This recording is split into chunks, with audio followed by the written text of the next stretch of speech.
Yo, what is going on, everyone? My name is Nick, or the Notorious Fantasy, and in today's video, we're going to be talking about my week number 4 must-start and must-sit wide receivers for fantasy football in 2021. Inside today's video, we'll start off by talking about my must-start wide receivers for the week, and then halfway through the video, we're going to pivot to the must-sit wide receivers of the week based upon their matchups in week number 4 of the 2021 fantasy football season. But before we get into things, I'd like to ask if you are new to the channel to please make sure that you hit that subscribe button down below. And whether you are new to the channel or not, please make sure you hit that like button down below. When you guys do both of those things, it helps us out a ton. So without further ado, let's get into the swing of things. We begin with the must-start wide receivers, headlined by Jaylen Waddle of the Miami Dolphins, this week going up against the Indianapolis Colts. Waddle has been off to a hot start to his rookie season, as he is sitting as the wide receiver number 33 in half PPR right now. While Waddle has yet to go over 61 receiving yards at all this season, the volume coming his way is enough to make him a must-start wide receiver on the week. In the first 3 games of his NFL career, he had 6 targets,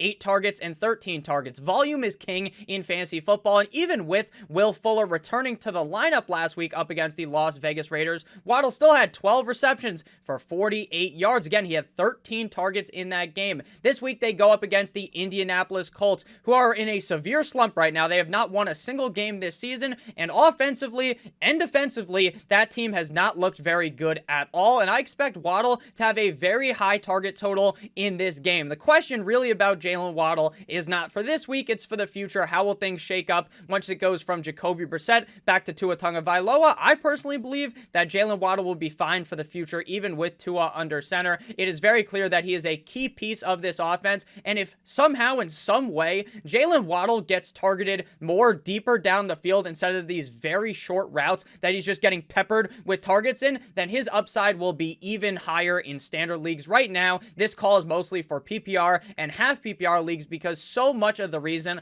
why he's going to put up a big game this week up against the Indianapolis Colts is because of his receptions, not necessarily because I believe he's going to get like 100+ yards in this game. Next up, the next must-start player is Odell Beckham Jr., wide receiver of the Cleveland Browns, going up against the Minnesota Vikings this week in Minnesota. Beckham looked like the vintage version of Odell Beckham Jr., the old reach back like 1-3 Odell Beckham Jr. from the Giants, when he played up against the Bears on Sunday, having 5 receptions on 9 targets for 77 yards, as well as having a rush for 10 yards. This game has one of the highest projected point totals on the week between the Minnesota Vikings and the Cleveland Browns, being 51 or 51.5, but depending on the sports book that you are looking at, if this is a higher scoring game, then both teams should be throwing the ball at a higher amount, even though the main game plan of Kevin Stefanski's offense in Cleveland is to run the ball. Odell Beckham Jr. has still etched out a very big target share inside of this offense, and I believe he'll be very involved in what should be a high-scoring back-and-forth affair between the Minnesota Vikings and the Cleveland Browns. I think when Jarvis Landry returns, that is going to be a very interesting thing to kind of try to understand what is going to be happening, if Odell will continue to see maybe 9, 10, 11, 12 targets every single game, or if that is going to fall off of a cliff when Jarvis returns. But that is not much of a worry in this game, as Jarvis Landry is out, and I expect Odell Beckham Jr. to be peppered in targets in this game. Next up, the final must-start wide receiver of the week is Chase Claypool, wide receiver of the Pittsburgh Steelers, going up against the Green Bay Packers in Lambeau Field. Now, obviously, when it comes to the Pittsburgh Steelers, their offense, it sucks. It's fucking bad. Big Ben Roethlisberger looks like he has no idea what he is doing. But despite that, the Steelers are likely to be without Deontay Johnson and Juju Smith-Schuster in this game up against the Packers. Smith-Schuster is the one where I'd say probably most definitely going to be out, but it wouldn't be surprising if both Schuster as well as Deontay Johnson ended up missing this game. While Big Ben has looked awful this season, and especially looked really bad last week, I think he's still going to have to force feed the ball to Chase Claypool, which is exactly what he did in the game last week. He had 15 targets for 9 receptions and 96 receiving yards up against the Bengals. And as long as one of the two, Deontay Johnson or Juju Smith-Schuster, Corvette, are out of the game, then the sky's the limit for Chase Claypool. The Packers defense is solid, but I still believe that being the number 1 target in any offense is beneficial, even if Big Ben is not looking very good at all. So before we get on in to the must-sit wide receivers of the week, I'd like to let you guys know that we have partnered with Yahoo Fantasy this NFL season to bring you guys an offer that is almost too good to be true. Thanks to our partnership with Yahoo, we have an exclusive deal that gets you guys 2 free months of Awesemo Plus Platinum. You heard that correct, 2 free months of Awesemo Plus Platinum. To qualify, you will need to be new to Yahoo, sign up for an account via the link in the video description, deposit, and play. That is it. Yahoo will send us your name after you play in your first paid contest, and we'll reach out to you guys via email with the coupon. If you need immediate access because you want to play today, just email support@awesemo.com and we'll get you set up right now. Just to emphasize, this offer is for new Yahoo users only. If you're already a Yahoo user, then you will not be eligible for this promo. In addition, all users get $10 free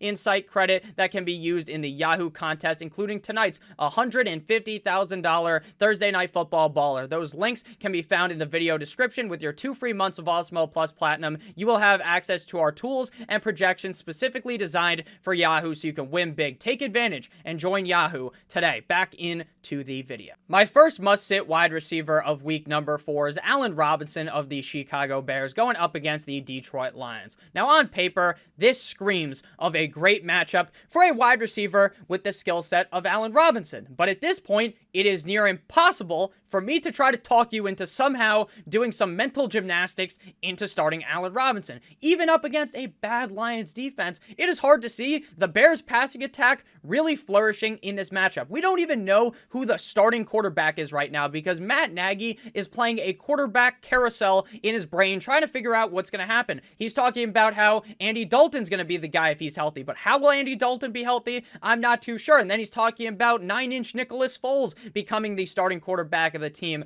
And it seems like Justin Fields is an afterthought at this point. Justin Fields got the shit beat out of him last week because the offensive line can't protect anything. So this is very confusing. Who will be the starting quarterback? My best guess is Justin Fields, but with Matt Nagy being the head coach, I don't even think that's a great bet because it might just be Nick Foles on Sunday. Combine the quarterback competition, the quarterback confusion, with Robinson's play thus far this season, it's near impossible to put him in your lineup this week. I think eventually things will change for Allen Robinson, and he will eventually be playing like the guy that he's played as thus far in his career. Allen Robinson has literally played good with such bad quarterbacks. He's played good with Blake Bortles. He's played good with Mitch Trubisky. He's played good with Nick Foles. So I think eventually the puzzle pieces are going to align for Allen Robinson to have a great rest of the season. But when is that? I'm not too sure, and right now the best bet is to sit Allen Robinson down on the bench. Next up, we have Robert Woods, wide receiver of the LA Rams, going up against the Arizona Cardinals. While I personally believe that looking to acquire Robert Woods right now via trade is one of the sharper decisions that you can make, starting him this week for me is not on that list of very sharp things you could be doing. While Cooper Kupp has been one of the best wide receivers in all of fantasy football, Woods has been completely just shunned. He has been completely left out. And besides that one big game at the beginning of the season, that wasn't even a big game. He had the bailout special of scoring a touchdown up against the Bears. He has been a complete and utter disaster, sitting as wide receiver 49 in half PPR. This matchup up against the Arizona Cardinals, on paper and based upon what we've seen this season between the Rams and the Arizona Cardinals play, this should be a very high-scoring back-and-forth affair, a tit-for-tat match between these two teams, but I just do not feel comfortable starting him with how good Cooper Kupp has played. I think eventually Robert Woods will be highly involved in this offense, just like I believe with Allen Robinson in Chicago, but based upon what we have seen right now in the small sample size to begin the season, it is a huge risk to start either of those players. And final must-sit player is Marquez Callaway, wide receiver of the New Orleans Saints, going up against the New York Football Giants this week. But before we talk about Mr. Callaway, I'd like to let you guys know that if you're looking for season-long fantasy football coverage, then we have you covered. Our NFL Express Weekly Pass is available for $3.95, and it is more expansive than ever, as it includes access to our trade value tool, strength of schedule tool, and fantasy streaming helper. With that, you will also get access to our NFL DFS player and ownership rankings, access to our expert Slack chat that I am in, so if you guys join the expert Slack chat, you can talk to me, and everything we have to offer for NFL DFS best showdown and single game contest new this year to the package, as well as projected ownership and optimal lineup possibilities for tiers contests on DraftKings. Head on over to the Awesemo Plus join page and pick up your pass for only $3.95. Again, that is $3.95. Stop guessing, start winning, join Awesemo Plus today. And final player, like I was talking about, Mr. Marquez Callaway going up against the Giants. Now, Callaway was one of the most hyped up players going into this offseason because of his preseason performance. It all aligned because this guy was looking like Jameis's #1 target without Michael Thomas being there. And then the season begins, week 1 and week 2, this guy is a complete and utter dud. He's a complete and utter fucking disaster for your fantasy lineup. So people basically cut him after week 2. And then in week number 3, he wakes up from that long nap up against the Patriots, getting 4 receptions on 5 targets for 41 yards and a touchdown. The Saints offense has been a mess all season. They've been a up and down affair. Week number 1 up against the Packers, I know Callaway played bad, but that offense was on fire. Famous Jameis Winston threw for 5 touchdowns in that game. And then week number 2 up against the Carolina Panthers, the team completely could not do anything. And then in week number 3 up against the Patriots, they played well. So it's been a rocky road, kind of a roller coaster ride if you have any of these Saints players. And while I think that Callaway could be very involved this week, I think your best bet is just watching one more week and seeing, hey, you know what? He is involved, so now for the future, I can feel very confident in starting Callaway, because right now, I just do not feel comfortable in Jameis, and I definitely don't feel comfortable in Callaway's workload, kind of his target share inside this Saints offense. So thank you guys all so much for watching. If you did end up enjoying, please make sure that you do hit that subscribe button down below, because not only is it free, we put out this content every single day to help you guys win your 2021 Fantasy Football Championship. And give me down below in the comment section your prediction for who is going to win Thursday Night Football, the Bengals or the Jacksonville Jaguars. I love you guys all so much. I hope you have a great rest of your guys' day. And I will see you guys on Sunday with Aton as we talk about your start and sit decisions for week number 4. I love you guys. Stay safe as always. Goodbye.